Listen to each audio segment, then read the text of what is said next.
What is going on? If you're watching this on YouTube, thanks for coming by. If you're live in the stream right now, we appreciate you coming through. This is the Game On Financial Podcast, to be renamed soon. We haven't come up with the best name, though. If you have a good name for us, put it in chat or put it in the comments if you're watching on YouTube.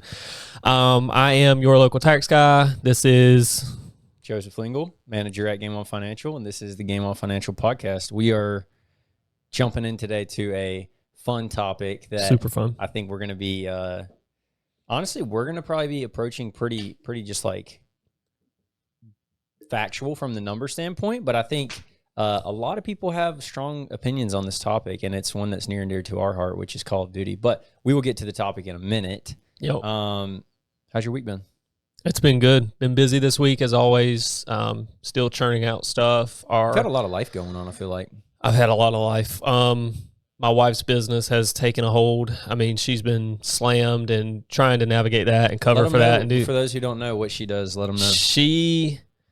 So she's a personal trainer. That's one aspect of it. She trains in the mornings. That really doesn't. What doesn't she do? Yeah, that doesn't complicate too much outside of she's very active working out. She has a very consistent routine and schedule. And, I know it's not hard to maintain that, but it's hard to work everything else around that when you compound everything else life throws at you.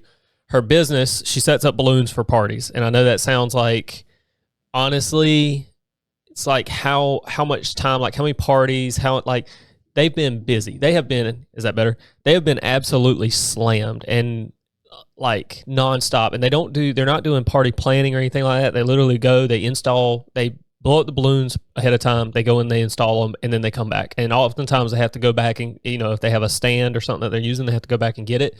It's usually like a pretty simple setup and takedown. The entire concept is super simple.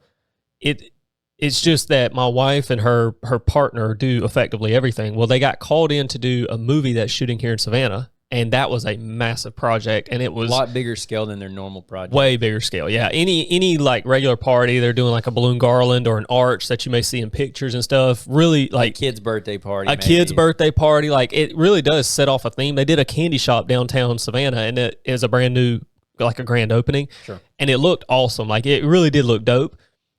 The problem is like all those are fine, but when you factor in that movie that they had 2 days where they were on set. They had to get up. My wife had to get up at 3 o'clock one morning because they had to leave at 3:30 just to get ready for the set and everything. And then she didn't get back until and you have a 7, 8. And you have a 2-year-old, so that affects you quite substantially. Got a 2-year-old, so we don't have like a general babysitter or anything like that. She's not in daycare. My wife generally stays home with her, and that was the whole thing. Was like with balloons and all that, you're gonna stay home and watch our daughter. And that she normally does. That's fine. But this project was just it's gotten really busy recently, yeah. And so she's also competing in an event this weekend. So she went from the movie to she's competing in an event, a fitness competition, and all that's hitting at one time. Nothing ever happens like consistently over, like everything hits all at once. And I know you know how that goes, during, what was it? I think it was during tax season. You had house issues this year. You were trying to do some renovations and stuff like that. It's always something. Not renovations you wanted to do. Just like you had forced renovation, stuff like that. And shout out Macy though. She's crushing it. She's crushing it. Just keeps you on your toes for sure. Yeah. Western Eagle, shout out. First time chat. Appreciate you coming through. Heck yeah. But yeah, busy week, but this week you were back kind of in the grind a little bit. This week I was back in the grind, yeah. So I've been hitting it hard. It's good. Catching up a lot of emails. We've had a lot of inquiries, so a lot of people coming in first time. This is about the time that happens. You get the first wave of people is right about this time. I think we may be a little early this year still. Yeah, we saw a lot of growth last fall. It was probably starting about October. And so, I mean, but right now or 1 week will be at September 1st. So speaking of, it's fall. So it's not fall completely yet, but my wife told me last night actually that last night was the last night that the sun is going to set after 8 p.m. here in Georgia. Yeah. So from here on out is before 8, and then we'll have the time change obviously. Yeah. But that always messes me up, man. Mid fall or like it's usually like November, and then and then time change. It's already getting dark at like 6:37, and then it changes an hour, and now it's like 5:30. We're leaving the office and it's dark. Growing up, I hated the fall. I hated the cold. Now, as an adult, I despise the summer. It's too hot. You never want to get out and do anything. It's just like blazing hot. Definitely here in Georgia, we get in Georgia, hot for sure. I'm ready for the fall. Like, I'm ready. It's a good time for us for work. Football's back. Yeah. All the games are going to release. Like, fall to me now is like the best time. Yeah. For sure. How was your week? I'm sorry, I rambled. How was your week? You're good. You're good. It was good. No real updates. Just kind of in the groove with work, trying to shift a little bit of what I'm working on, but nothing. No real updates. Yeah, you working out? Trying to. Staying consistent? Trying to. Got to. My goal is just to be bigger than you. So well, you don't have to go far. I appreciate that. But yeah, no, we can jump right in. I do want to be extensive on this topic today because I think it's something that even very, very smart people in our industry don't seem to grasp. And maybe deep down, if they really were to be presented with the data, maybe even some that we're going to go over today, they would say, okay, I get it. I understand why. But if you're just following people in general and you see what their social media says, what they say on stream, what they say in their videos, and their overall take on Call of Duty as a whole, it's always so strange to me. Yeah. And why is it strange? And what I mean by that is they seem confused as to why why Activision is not listening to them. And while I think there's some ground to stand on there, which we're going to talk about, it just makes sense when you look at the numbers. And so today we are going to be looking at some numbers, and the main topic we're going to be talking about today, Garrett, is why Activision doesn't fix Call of Duty, why they don't update their game, why is this constant sentiment that COD is down the drain. $1 billion company, bro. Why don't you fix your game? Yeah. So those are the tweets all the time. You're right. I'll preface the whole conversation with, we were talking about it the other day. Like in social interactions, you got to delineate, big word, delineate. You got to delineate between people who are actively seeking an answer as to like actually why, and then those people who they're trying to get attention. Sure. And we are in an attention-based industry, and so people trying to farm impressions. World. Yeah, very much. Industry. But in our industry, like that impressions are everything in a lot of cases. And so you have to understand that a lot of people know the answers, but they tweet it anyway, saying like they want interactions. They want the interactions. And so I'm not, obviously when we scroll Twitter, when I scroll Twitter, I don't assume that everybody is actually asking, why won't Call of Duty fix their game? Why won't Activision fix their game? That's true. However, we follow some creators we know of, and even maybe with people we don't follow, where their whole feed is a constant. It's constant. Essentially a constant complaint about Call of Duty. That's very true. Now, the reason that we chose this topic today and the reason we're talking about Call of Duty is because we work with a lot of Call of Duty creators. Right. Even outside of the creators we work with, we're just involved with COD. We've played COD for a long time. It's the game we came up on. We're interested in it. We watch the COD League. So it's something near and dear to our heart. And with Game On Financial growing like it has, COD has been one of the base games that we've kind of grown through. Yeah. So that's kind of why we say we see it all the time. Obviously, if you're watching this and you're a Valorant person, CSGO person, maybe you play RPG games, whatever, you might not even care about COD. You probably still know about it because it's as large as it is. And there are different publishers, so what we talk about today may not apply, but this generally does apply. I mean, we'll go over it here in a second, but this is much more than just COD. COD is the most obvious example for us, but there are a lot of games, and we'll go through a list here in a minute. But Activision has, but even other publishers, it's the same way. Like when you complain about a game that's getting developed by a a publicly traded company, large studio, you're going to see the same issues. So without obviously spoiling anything. So where do you want to start? How do you want to kick this off? So basically I want to start with the main component, which is the fact that, why are you laughing? Because you were laughing. I'm ready. I already know where this is going. We've talked about this 100 times. So me and Garrett had a long conversation about this yesterday. Yeah, so we're going to try to pull the pieces together. But no, the main place I want to start is that Activision Blizzard is a $72 billion company as of today. Whew. Hey, by what metric? 72 billion? Market cap.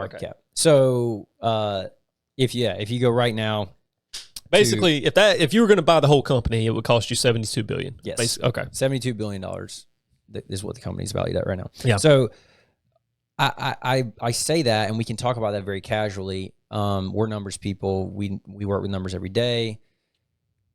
But I think to a lot of people, everyday normal people, or maybe even people creators in the space, they don't understand what 72 billion is. That is so far removed from their understanding, and I don't mean that in any way of disrespect to anyone's IQ or anything like that. Right. I don't think most people understand what $1 billion is and what that means for a business and how that even is distributed around. Like, I don't think people get it, much less 72 of those. Nope. $72 billion is insane. So that's kind of, I wanted to put that as a frame of reference, talking about Activision Blizzard as a company. Now, framing this around Call of Duty, we have a couple other pieces of information to share that kind of will give some context to the ultimate question of why they don't update the game. Why are people upset? Which is that Activision is not just Call of Duty. No. That's not all they do. So I've given us some stats here and a little bit of base knowledge. I know you already know a lot of this, but share a little bit with people. What all does Activision do as a company? What all do they do? What are their revenue sources? What games do they work with? Because I'm sure some people know this, but some people might not. Yeah, so Activision as a whole is so big at this point that they not only are producing things, they own in-house the assets to create video games and stuff, but they're also outsourcing to other studios, smaller studios that are very good at individual things. So for Call of Duty specifically, an example would be Sledgehammer Games, Treyarch, Infinity Ward, the trio. They go every year, they rotate them around some way, and the rotation has gotten messed up since the addition of Warzone and stuff like that. So now they're like all over the place. Everybody's being pulled everywhere. But in the past, it was always a cycle, and it would rotate. And so Activision is doing that. They're also developing games in-house with the brands that they own. I can't speak. So Blizzard is the easiest example of that. And then through Blizzard, they create things like Diablo, World of Warcraft, Hearthstone, Overwatch, I'm naming them off here, but there's even more than that. Everything that when you log into Battle.net, if you're a PC gamer, every game that you see there. And Blizzard kind of wraps that, Blizzard's piece of Activision kind of wraps that in a whole as Battle.net. That's really what Blizzard is. And I mean, people throw around Activision Blizzard and names and all that, but that's really what the Blizzard piece is. Yep. And Activision is mainly Call of Duty. And Blizzard was its own studio forever ago, and then Activision purchased them. And that's because Activision is so big, it is now just a conglomerate of all these other studios that's been put together over time. In fact, it owned Bungie and helped Bungie develop Destiny 2 in its original state, and then Bungie split off and said, we're not doing this anymore. Right. And that's happened with other studios with Activision as well. So Activision as a whole is not only just developing games, it's also coming up with the ideas for the games, and it owns the titles, but it has other studios develop those games in conjunction with Activision. So between all that, and then you factor in, it's just, in general, just a massive, large business, and so it has the marketing component. You know, it's paying people to come out to COD next soon. It's putting on certain tournaments. It's putting on the COD League. Tons of sponsorship stuff. All kinds of stuff. Yeah, I mean, technically we didn't really mention, and I didn't put the notes, but the esports leagues, obviously COD League, Overwatch League, I didn't really put them in there and include it because they're not really making them that much money. That being said, it is a large component of their business. Yeah, and I go so far as to say that component is losing money. But when you're talking about $72 billion, what is a couple million that the league is losing? On the Activision side, they are collecting payments, so they actually probably are making sure they're covered. It's the ownership leagues or the ownership groups in these orgs that we talk about are losing. So really, on the Activision side, they probably are at least covering themselves. And we could do another topic entirely. And we have discussed this. Why, as long as those leagues are driven by Activision, publisher led, it's never going to be monetarily successful for the orgs. But that's another topic. Activision itself, that's what it does. It produces video games, and if it's not physically producing them, it's paying somebody to produce them because they have, I mean, you've even got it here, 13,000 employees as of 2022. So massive company, $72 billion in market cap. And I don't even know if that's the up-to-date number. I don't know when that is. It's okay. So that's, today, 72.2. As of today. So the 0.24 matters when you're talking about billion, by the way. Oh, and Activision owns Candy Crush. Like, I mean, but beyond that, which, surprisingly, we're going to get to stats here in a minute, is actually a huge portion. Is it surprising, though? So listen, my mom is over there right now playing Candy Crush, and I know that, like, that sounds crazy, but when you factor, not playing Call of Duty. So that's the asset. No, she's not. And it's not just, we'll talk about COD Mobile here in a minute, but mobile games like Candy Crush, dude, the returns on that are ginormous. And honestly, they're huge, not only for Activision, but also Apple charges a massive fee for that too. And that's not part of this topic, but I mean, Well, and that's mobile gaming. We could dive deep into it, but the point is, and what you're really hinting at here is the demographic, right? Yeah. Because Call of Duty is a very specific demographic, 12, 13-year-old to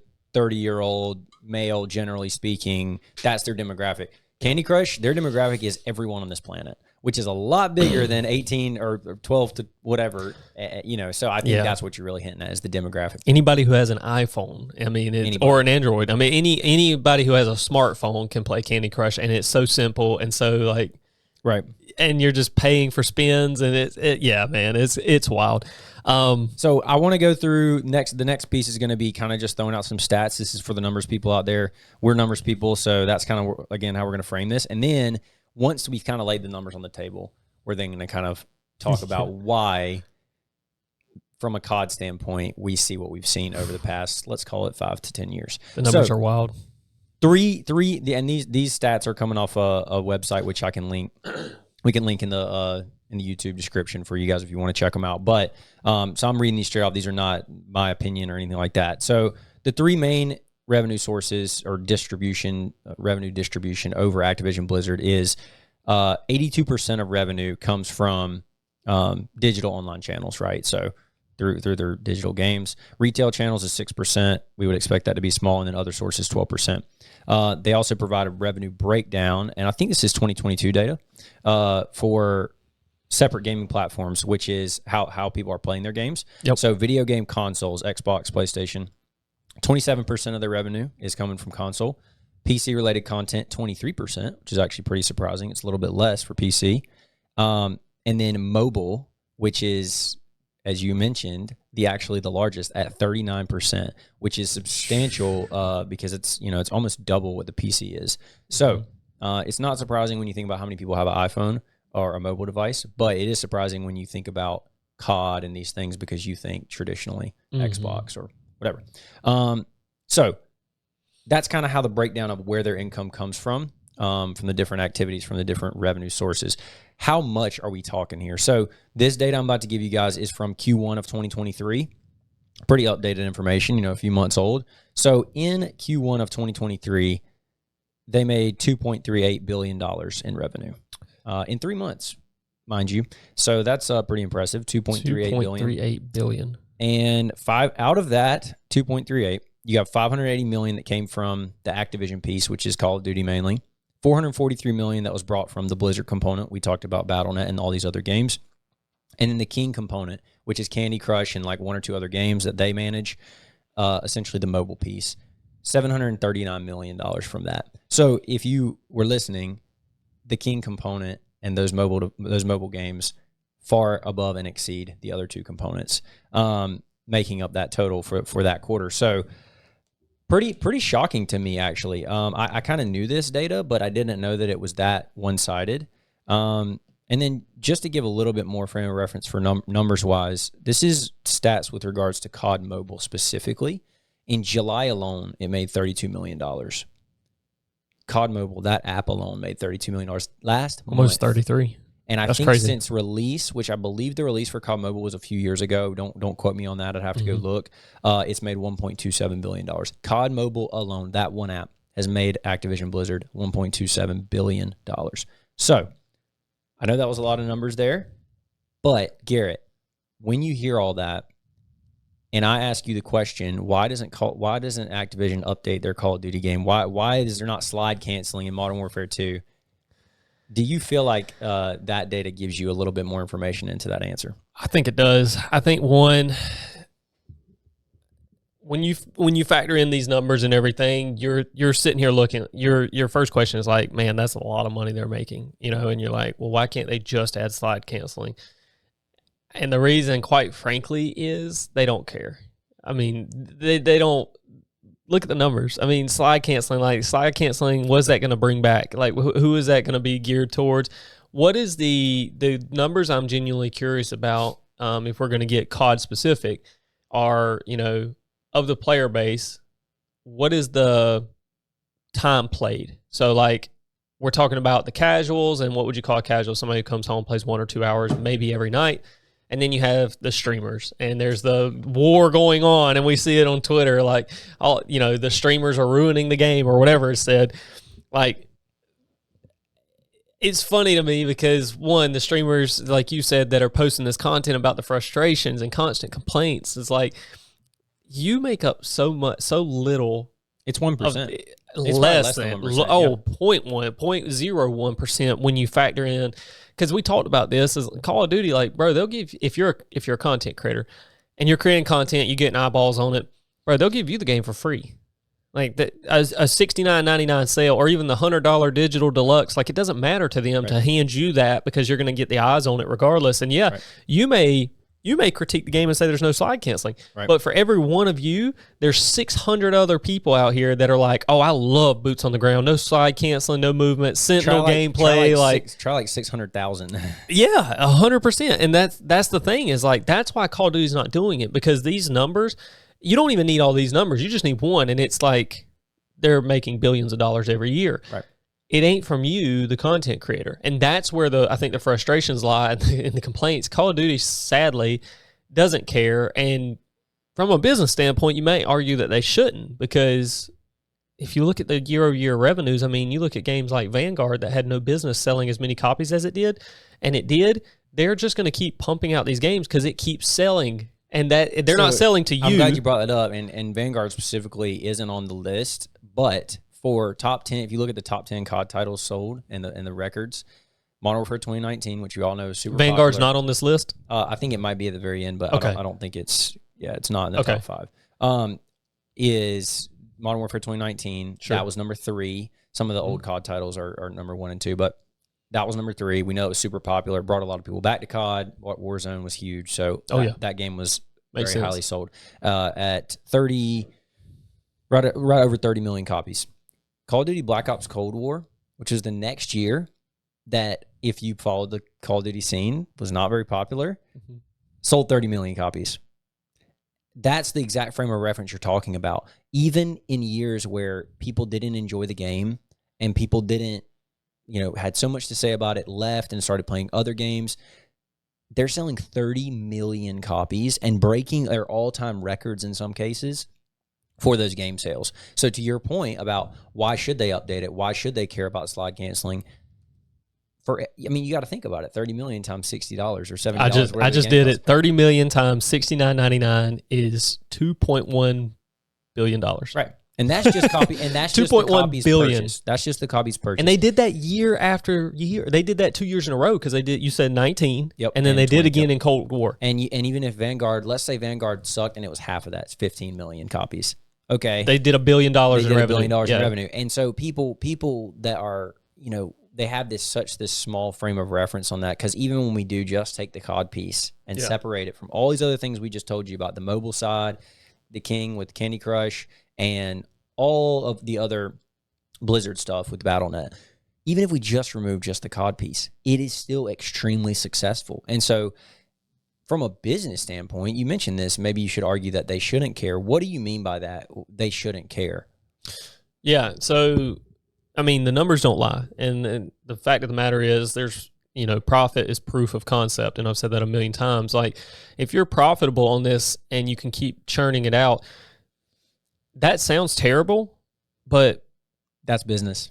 Well, it's Modern Warfare 2019 does 30 million, and then Cold War does 30 million, and then Vanguard does however many million, even if it was half. Like, if people are buying the game, they're enjoying it. Like, by nature, like, if you truly despise what was happening, you wouldn't buy the game. And I'm not talking to just content creators. I'm saying, like, take the general population of who's buying the game. 30 million is no small number. Right. That is a lot of copies sold. And so, like, they look at that. You take that to a board meeting, bro, the people in the board meeting, they don't even know what slide canceling is. They just see the numbers, and they're like, this is genius. Like, this is great. Well, to go along with what you just said, they don't know what slide canceling is. They're also not following a lot of these people on Twitter that are creators that do have a say. And now, does Activision use influencer marketing? 100%. Oh, yeah, they use it. They're going to bring them all out to COD Next. A lot of the creators that we actually work with, yes, of course. And those people probably, from a marketing concept point, they are seeing what those people are tweeting, for sure.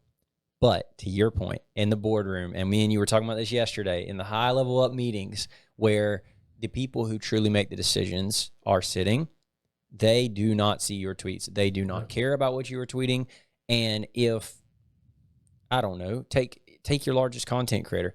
You can even look at this with the Nick Merckx situation, as large as he is. The second something isn't looking good for them and they feel like they're going to be negatively affected, what happens? Nick Merckx getting gone out of the game immediately because they don't need as Nick many Merckx. eyes are on Nick Merckx. They said, I don't care. A $72 billion company doesn't need any creator. No. I'm going to be honest with you guys. They don't. And to your point, those creators are the 0.1%. What about the 99%? Those people are still buying the game. They're still playing it. Even if they're not playing it as much, they're going to buy a $70 copy and they're going to play it whether it has slide canceling or not. Now, is Activision going to make more money over time from their live service and their digital product stuff? Yeah. If people are playing the game and enjoying it, yes. So are they taking the feedback? I think so. But I think when we see creators constantly talking about this and saying, I don't understand, why do they not care? Even with the cheating, right? You go down to the cheating thing that happened in Warzone 1, and then they brought in Ricochet for the last few years, and you see it being a problem. Me and you were joking about this yesterday, and we were sitting here literally saying, as satire, the company literally sat back and said, you guys want to anti-cheat? Why don't you guys manage it? Yeah. We're going to give a self-service reporting system so that when you pay us $70 for our game, then you get freedom to just report anybody you want. And if you get enough reports, we'll ban them. I tell you what, if you don't see it right away, just keep spamming it, and then we'll get them taken care of. And how many people were shadow banned this season that had how many people are still shadow banned? And then how many cheaters are still running free while you've got actual content creators? And I only bring up content creators because you can watch them play. You are literally watching them not cheat, right? And they're not cheating, and then they get shadow banned, and you're like, why? Like, and then you see these clips of these lobbies where people are just aim hacking, wall hacking, and then they're just playing the game like normal. Let's do basic math here. You mentioned this. I just thought about this. You said 30 million copies were sold. So 2019, 30 million copies. 1% of 30 million, 300,000. Do you know 300,000 content creators? It ain't even close. Not even close. 300,000? There ain't 300,000. Not 300,000 that have an actual audience. There may be 300,000 people streaming it. I think, yeah. I mean, if we talk about content creation as a whole, of course. How many people are going out to COD next? Right. 30? 100. Yeah, 100. Like, that's not 0.1. That's not 1%. That's not even 0.1%. We're talking about many decibel places down, yeah. Yeah, because 0.1% is what? 30,000. And it's like, bro, they ain't bringing out 30,000 people. Right. And so you look at it as a chance to they can bring out 30 people, 100 people. It doesn't matter. Give them free copies of the game. Bring Scump and them out here too. Bring Scump's content now, but bring out, the actual competitive people too. Yeah. The pros. Bring them out too. Yeah, it don't matter. Give them all the game for free. It doesn't matter. It just doesn't matter. We're going to sell. Okay, so if we sell 30 million, 100 copies, and we say, you know what? Just give away 100 copies for free. We're only going to sell 30 million. Right. I tell you what, the content creators, we'll give you a copy. We'll give every content creator that comes out to COD Next, we'll give you a copy to give away for free. You can raffle it off. Like, they don't care. Right. $2 billion in revenue every single year for releasing a title, and it doesn't even matter what the title is. And in reality, they shouldn't care, to your point, because from a business standpoint, and this is where a lot of people that don't understand business, they don't have much business savviness, whatever you want to call it. They don't understand how business works. They're going to be the ones that say, well, of course, yeah, it's just business and they make billions and they get to keep it all. No, a business's job is to make money. There's proof of concept and profit, right? Why, if year over year they're selling these copies and doing all these numbers and all this stuff, would they change? And even if your favorite 20 content creators, because you're in the space and you follow a bunch of people, all say, to your point, I'm not buying the game. And then most of their audience doesn't either. That's still, let's say that is 30,000 people because they all have a decent sized audience. Let's say it's 100,000 people. Mm-hmm. Still not a drop in the bucket for them if those people change. And so it's just so interesting to me when I'm on Twitter and I see a content creator day after day after day talking about the game, saying they're not going to play it next year, saying this and that. And then what do you know? They bought the game. They stream it every day. My favorite this year has been, I'm starting to get hope, and I'm trying not to this and that. When Modern Warfare 3, they drop all the features that it's going to have, and it's how many people have you seen say that? Yeah. And then, there's multiple different angles on this because you have the people that are removed from the Call of Duty space that have moved on to other games. And what do? They look at it like, okay, cool. They don't really care because again, they might play it, they might buy it and play it, but they're not tied to it. And so I do understand why a lot of content creators have that angle, because they feel as their income is tied to it. And I understand that. We work with them every day. We actually work with them on their income. So I understand financially why they feel that way they do. But it's, when you look at these numbers here, it's just really interesting, because even if you just take away the Call of Duty section entirely, they are making billions of dollars from completely separate things.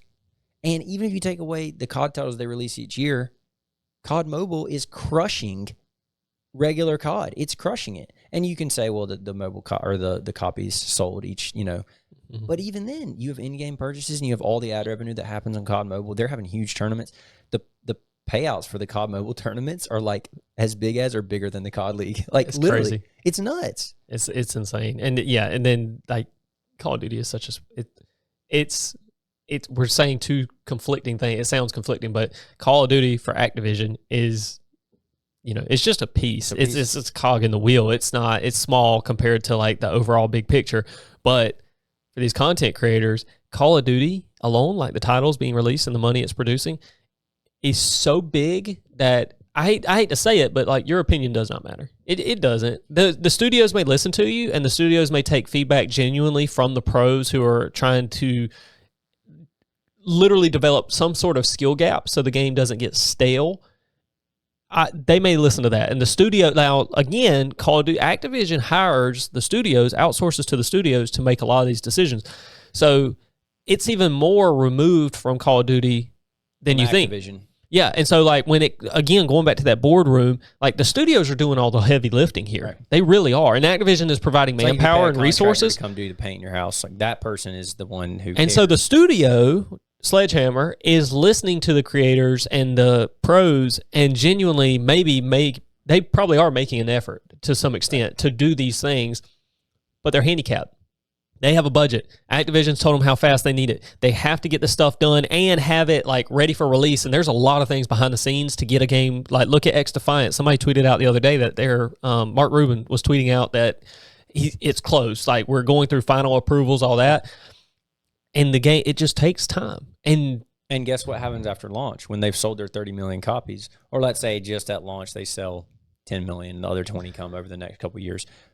What happens then? The budget's gone. The game's released. Okay, and then they're coming back to them saying, hey, they really want slide canceling in the game. We got to change it. You don't have a budget. You're not working. You can do that on your time. Yeah. You can do it overtime. Yeah, and then 20 people go do support, and you 20 start on the next title.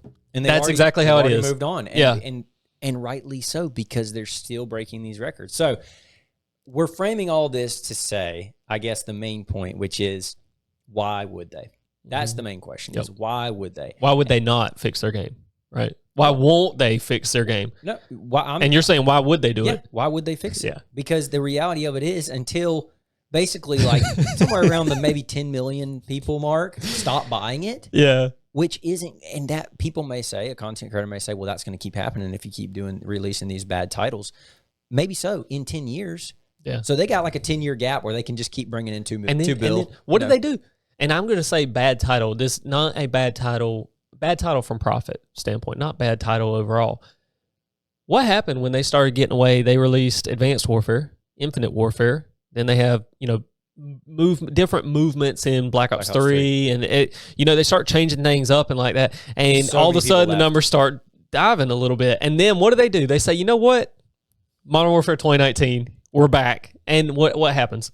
Everybody comes back. Yeah, and they drop Warzone, which granted, I don't want to take away from the fact that separate out the multiplayer from Warzone. Sure. Warzone was an entirely separate product, and them dropping that definitely factored into getting people back in the game. It did, yeah. It got me back. Like, I was playing Fortnite, I was playing all these other things. Even Black Ops Cold War and the titles I said, or the amount sold, it was related to... It was related to Warzone. Funny enough, you were buying Vanguard for the guns for Warzone. That was the only reason you would buy Vanguard. But they still win doing that. Yeah, they still win. Because you weren't buying Vanguard for the multiplayer and all, because it was a half-baked product, which is crazy.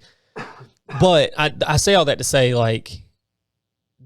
Yeah, I mean, in 5 years, that's a lot. That's a long window of time for this company right here. And if something started going wrong, we'll throw you 16 maps from Modern Warfare 2. How's that? numbers diving a little bit. What were we talking about yesterday when we were sitting here? We were joking around, and we were saying, they're sitting here in a board meeting, and they got an intern down at the end of the table, and the intern's like, hey guys, y'all were talking about this development, this game's taking a long time. Why don't we just release a game that we've already released before? Why don't we just release Modern Warfare 2? Look down at the accountant, like, can we charge for that? And the accountant's like, yeah. It's like, oh hell yeah, let's do that. And then they talk to marketing, and they're like, hey, on the marketing side, like, do you think we're about to get this out there and people will be interested? Be like, oh, for sure, yeah, 100%. Sure. They talk about it all the time, and so. You have nostalgia is a hell of a drug. Well, and you have all these creators who are sitting here like, man, it would be so dope to play on these old maps, and so they're loving it because they got those maps. And granted, we're not talking about from a development standpoint that it's true copy and paste. We know there's a lot that goes into it, but it's still map development. You already have the assets. Yeah, it's already there. I mean, even if you had to recreate it fully, you have a puzzle to just put together. And ironically, it's like they did themselves a favor by like, we'll just release some bad maps, really drive the nail home there, so that when we re-release these over here, they'll be begging us for them. Like, that's crazy to me. It's crazy, and they're gonna sell more copies like that. They talked about doing, and this will never happen, but they were talking about having Modern Warfare 2. This one basically just extend and be like a 2-year game, like a DLC. And how long did that last, bro? No shot. They really, you know what? And we're gonna call it at, like, literally spitting in your face, Modern Warfare 3. Like, we're gonna just we're gonna sell you another reskin game that came right after the reskin we just gave you. And let's say the campaign is different. For those for the people, that is a large portion of that 30 million. Do you know how many? I want that stat. Somebody, J-Man, go find me that stat of people who literally buy the game and they do it on PC. You can pick which parts to download. Yep. Who only downloads the campaign? I promise you, it's a larger number than we probably think it is. Because you and I go straight to Call of Duty, we go straight to multiplayer, we're leveling up guns, we play ranked when it drops, and we are tunnel vision like so many people. From a competitive standpoint, and people don't even buy it for that. They buy it for the campaign. That's all they care about. They want that sucker in 4K on their TV in the living room, and they want back and drink a beer. And they want a masterpiece. Like, they want to see a true visual, which these games now are. I mean, it's like a movie when you load up and they've done an update. You're like watching a movie. Yeah, and I haven't played the campaign in I don't know how many years. At least like probably since like Black Ops 2, dude. I haven't played a campaign in Black Ops or in Call of Duty in forever. Or wait, MW3 came out after. MW3 came out after Black Ops 1. MW3 came out after Advanced Warfare. Yeah. No, really? Maybe. I played. Yeah.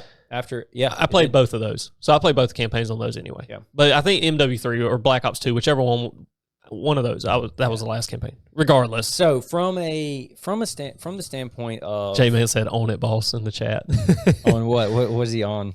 He was saying, I told him to go find the stat for who downloads campaign. Yeah, good luck finding that. But he also said bring back crazy movement CODs. Is like, that's another thing, J-Man. They won't do it. Like, the more boots on the ground. Why would they? When they launched Infinite Warfare, the game, it tanked. They'll do it to mix it up because they have to mix it up. That's the only thing. Because you can only get away with that nostalgia for so long before it's like people are like, okay, I'm kind of tired of this. Well, I've seen people talking about that in the competitive COD space because I do watch some of that.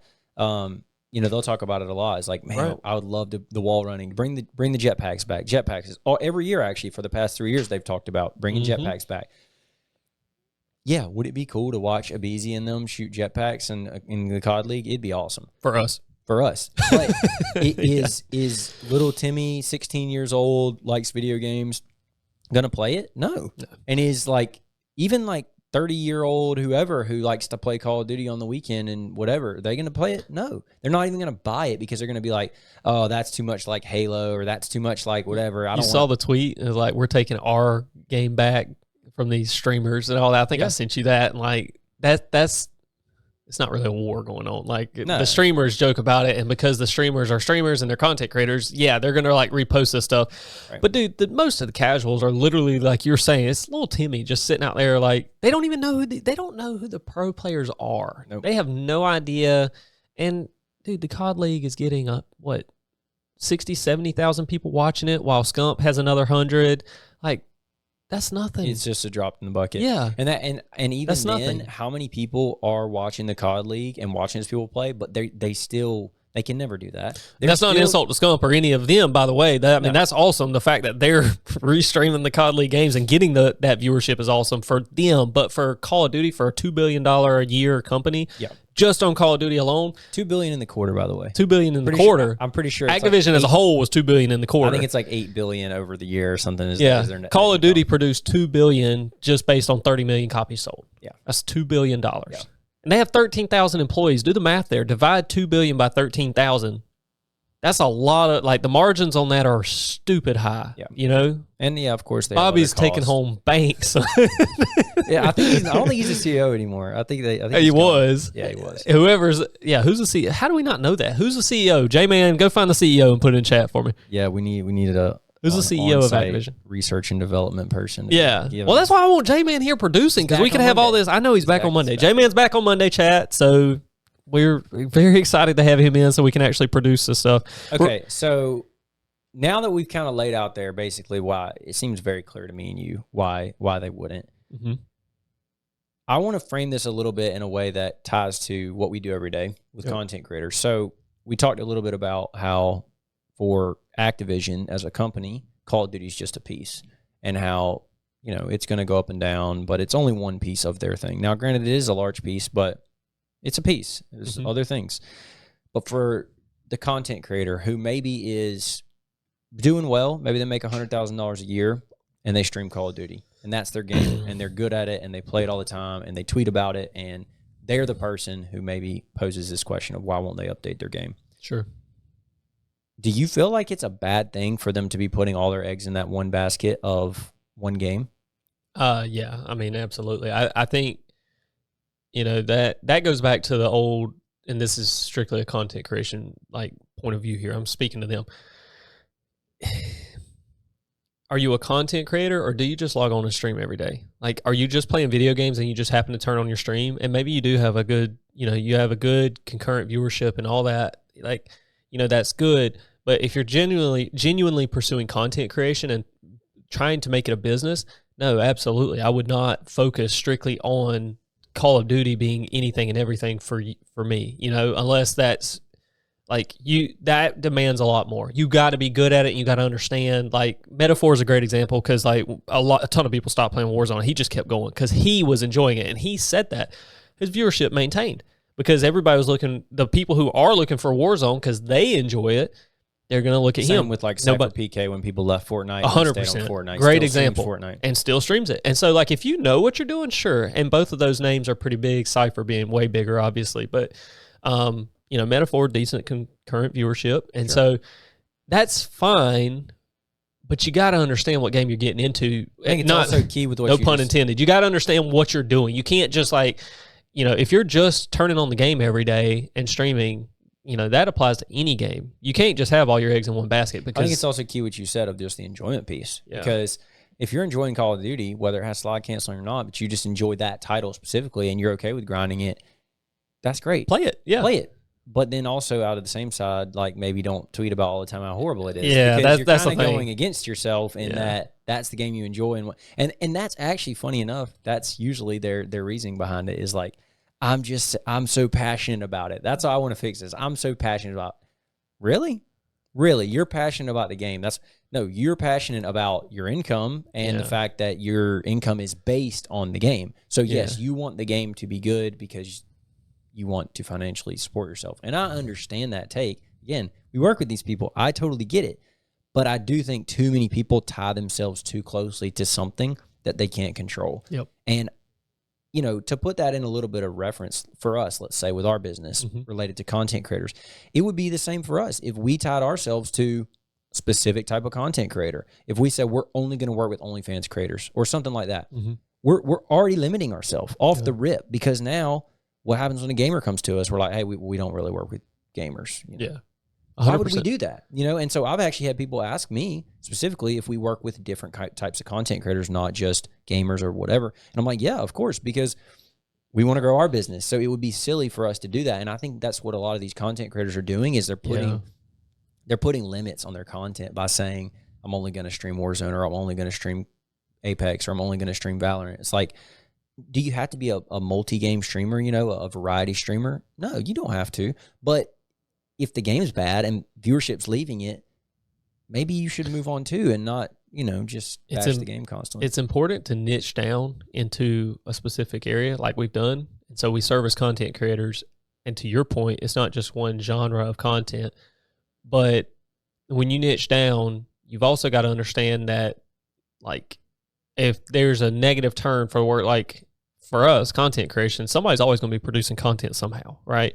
So well, let's just say they didn't. Let's say the live streaming industry tanked, YouTube went bankrupt, and like content just started going down. Well, at heart, we're accountants.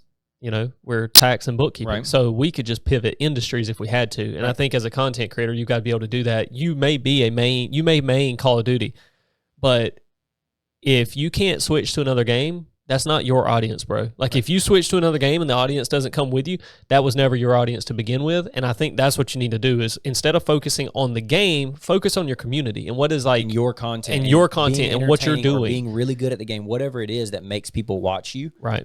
That's the key. And I love that you say that because so many times, you know, you watch these creators and then they're burnout. They're not playing it as much because they don't really like it. And it's because of their focus on their business or the lens they're looking through of their business, right? Of like, I have to play COD because it's what I play and I'm a COD player. It's like, dude, you have a 6 KD in Vondell. You can go play Apex. You'll be good, bro. Yeah, like you will fry because you're good at games. Like, and maybe you'll lose some viewership off the rip. That's the whole point is that you are making your content, you are entertaining, or you're really good, whatever it is. What type of No, you're right. What type of person watches Nick Merckx? Apex, like, do only Apex? No, of course not. No, and people who like Nick Merckx watch Nick Merckx, and that's what you got to get beyond. That's why I said it earlier, and I didn't give much context, but it ain't about just turning on, like, you're good at the game and you turn the game on and you play every day. Like, that's not what streaming is. Right. That's not what streaming is. Streaming is putting on a show, and Nick does it better than anybody, right? And Dr. Disrespect is creating his own game. Like, I mean, he said, screw all this. I don't like these other games. I'm creating my own. And in the meantime, he's playing these other games. Tim is playing Madden right now. He was playing something else. He plays CSGO with Cloaks. He could do whatever he wants because people come to watch Tim. And that's the thing is, like, you've got to develop that. You're not a COD streamer, right? I mean, no offense. You probably don't even have an audience, like not a real audience. Like, be a good content creator, put that first. And if you just so happen to get your content from Call of Duty, great. Yeah. Be ready to pivot. Exactly. And I think some people might get offended when they hear us saying this and they're like, but I am a COD streamer and I am a COD creator and I've been that for 10 years. It's like, that's cool and that's great.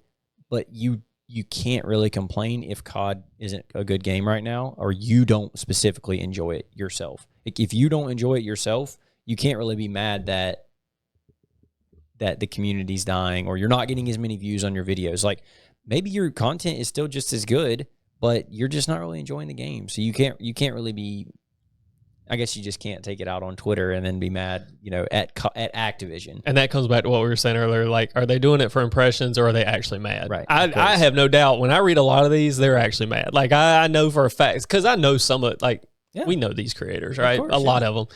And honestly, if you're in their chat a lot of times, you kind of get a feel for who they are and how they feel about the game. And then they tweet that out and you're like, oh man, they're serious. Like, and then you're like, but I'm confused. Why would you think that you're going to sway a company that's going to make $2 billion on the next title drop, $1 billion for a bad drop? Like, no offense, they don't care about you. And that doesn't have to be a bad thing. Like, pivot. Do something else. Like, if you truly don't like the game, I lose respect for people when they constantly tweet about it and then they keep streaming it every day. And I'm like, I'm not going to watch this because they're going to complain on stream, and that's frustrating. BH Vision says Activision sucks. Activision doesn't suck. They do because we question, like, the decision making and all that. Honestly, when it comes to Call of Duty, the studios themselves, they're between a rock and a hard place. The studios are making a lot of those decisions when it comes to, like, in-game support and actual, like, changes to the game. They have a budget that Activision set out and said you're getting this amount of resources. So the studio can't make certain changes without going broke because a lot of these changes, they may have to overhaul things, whatever. And so they can go broke and do it, or they can just keep it as it is and hope that next time it comes around. Sledgehammer just benefited off the fact that IW just botched a ton of this stuff. 100%. And so Sledgehammer gets the benefit of that. And now Sledgehammer is going to look great. And you could argue Sledgehammer is always the best, what am I looking for? Developer.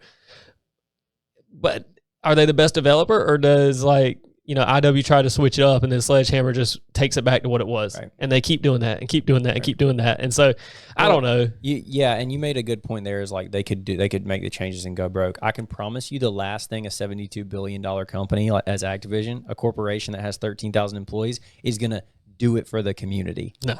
They are not doing it for the community. They are doing it for the profit first, because they're a business. And that doesn't make them bad. That doesn't make them bad. It doesn't make them bad. Like, it may make you not like them because you aren't their target audience, or maybe you are, you think you are. It doesn't make them bad. They're a very successful business.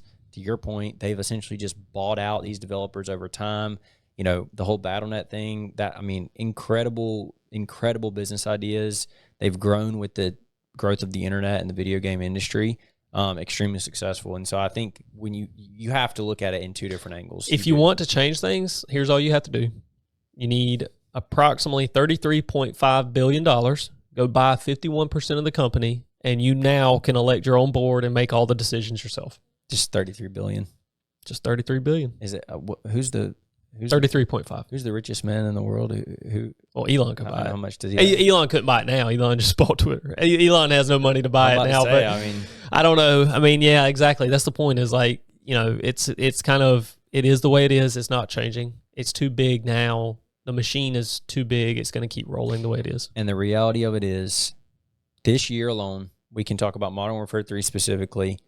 They're going to release a game that probably is going to be a reskin, using the same, base servers and base everything. Oh, yeah. It's going to be, the graphics probably be very similar. The guns probably will be reskinned. The maps are going to be reskinned. And guess what? They're going to sell millions of copies, just like last year. And people are going to complain, but they're still going to play it. They're still going to play it. And that's just the reality of it is. And it's sad to say, but I don't think it's surprising when you look at the data like we did on why they aren't making the changes. And to your point, why would they? We didn't cover this and we don't have time. Activision sold 30 million copies.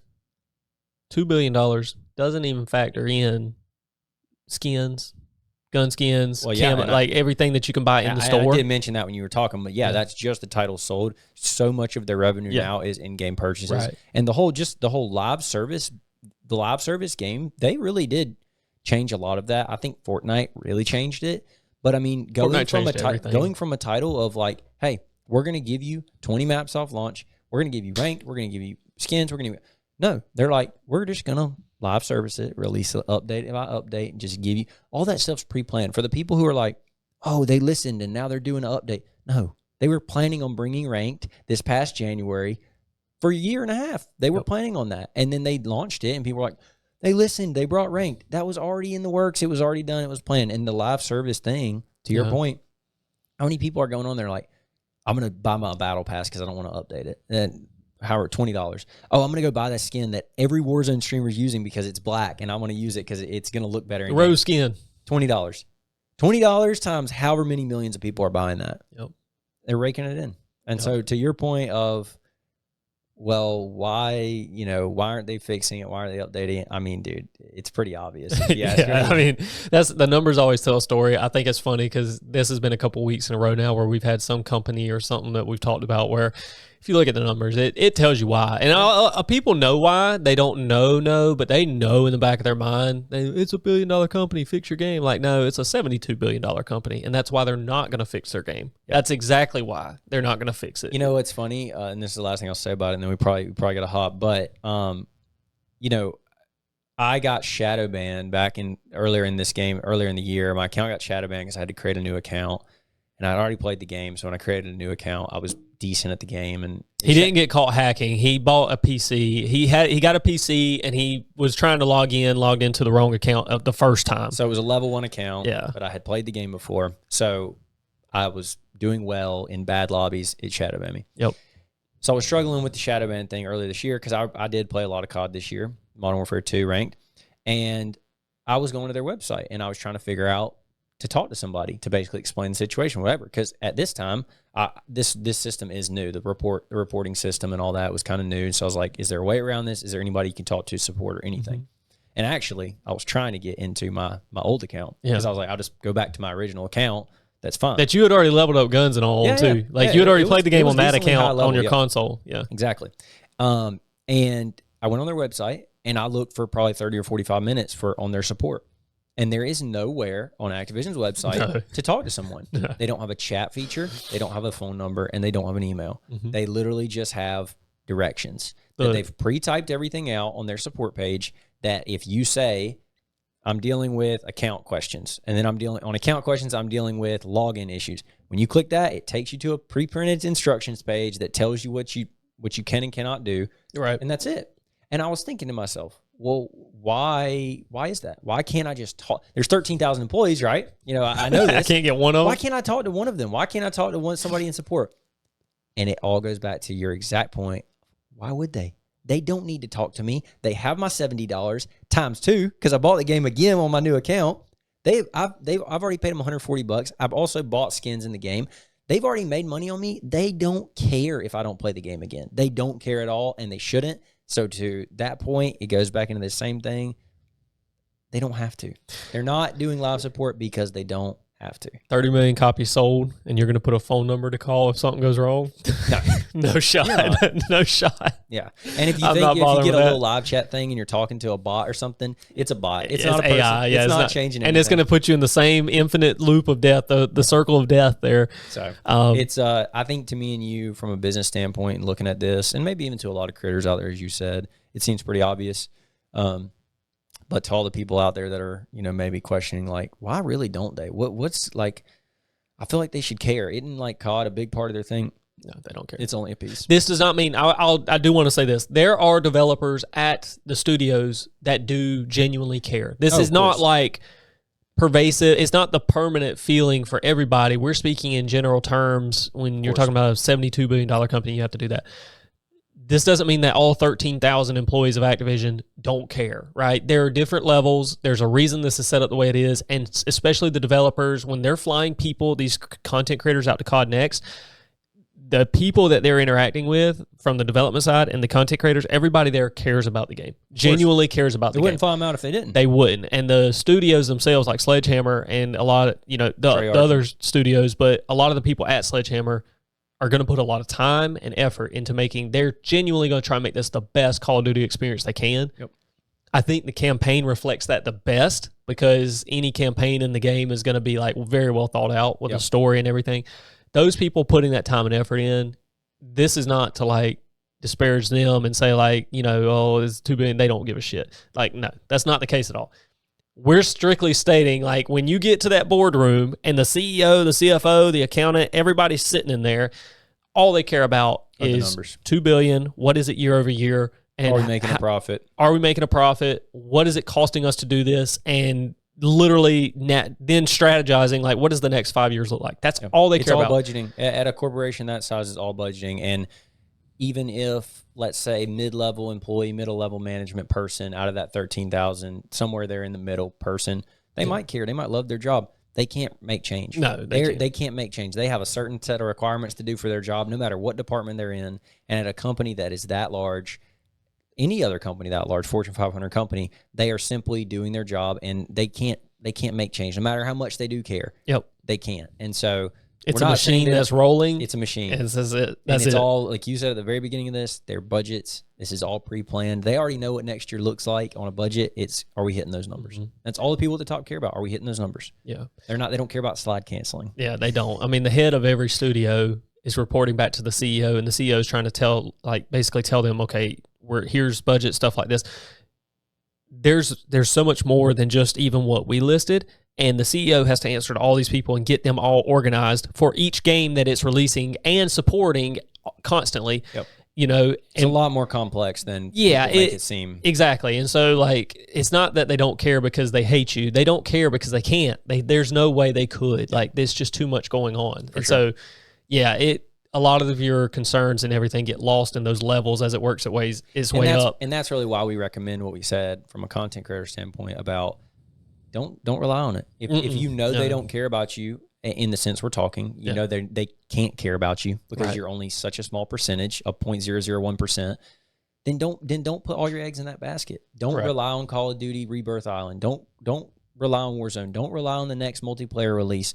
I can guarantee you right now, Scump, who probably will play a ton of Call of Duty multiplayer now that he's retired, isn't going to depend fully on it.